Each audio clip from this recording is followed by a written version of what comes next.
Oh, it's a hot one. It is hot. You want me to give you a little air? I got some air here. Man, it's hot. I could sure use a swim. I know. That newfangled water park was supposed to open last week, and it didn't. I guess they, getting some of the gravel stuff Have to go swept to up. we have to go to Walmart and buy a kiddie pool. I know. It would better be a big one. You stick your toes in it. That's right. Anything to cool off. I know. Well, hello and welcome to your old news update. I'm Izzy Fitz. And I'm Bud Driscoll. Topping the headlines from yesteryear. June 13th, 1960. The mailman brought a bulky letter postmarked Rupert, Idaho to Mrs. Mildred Woods, 820 West North this morning. It was from Mrs. Woods' daughter, Marlene, who disappeared more than 6 years ago. Marlene phoned her mother Saturday night and said she is sorry she ran away from home and wants to see her mother as soon as possible.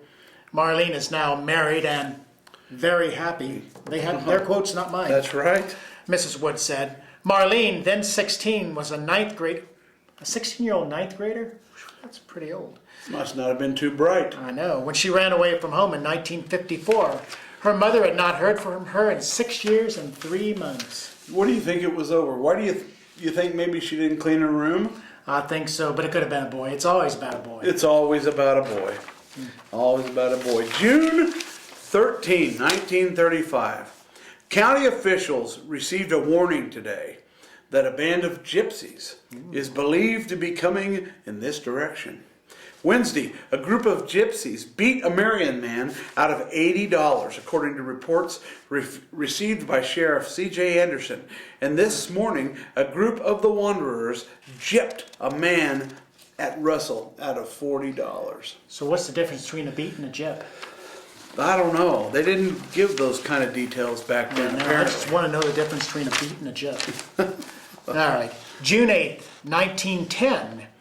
Who will tack soles on our shoes when the old cobblers are dead? Sounds like a song lyric. It does. Yeah. This very question was asked by a man the other day who was sitting in the shoe shop of William H. Frost, 151 North Santa Fe.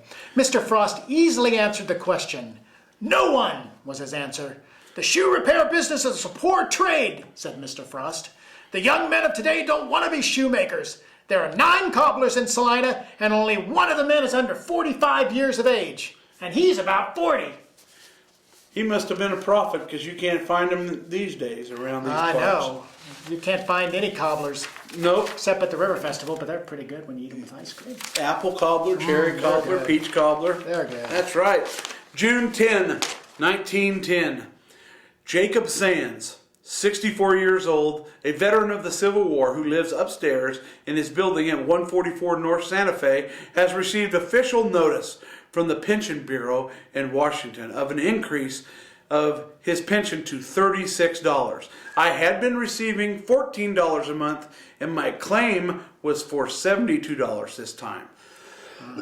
He is almost deaf and can hear only a little with his left ear. Wow. He is also nearly blind and uses a 5-inch magnifying glass, by the aid of which he can read a little. He was seriously wounded in the right knee and arm in a charge near Kennesaw Mountain, Georgia, July 17, 1864. Yeah, I remember that. He fought in 11 battles and sieges from Buzzard's Roost, Georgia, to Kennesaw Mountain. Mr. Sands has lived in Salina for the past 25 years and enjoys the respect and sympathy of the entire citizenship of Saline County. Mrs. Sands died here several years ago, and Mr. Sands lives alone. Well, he won't be lonely. He won't be lonely for that much longer once this gets out. That's right. That's right. All right. Boy, oh boy. Back.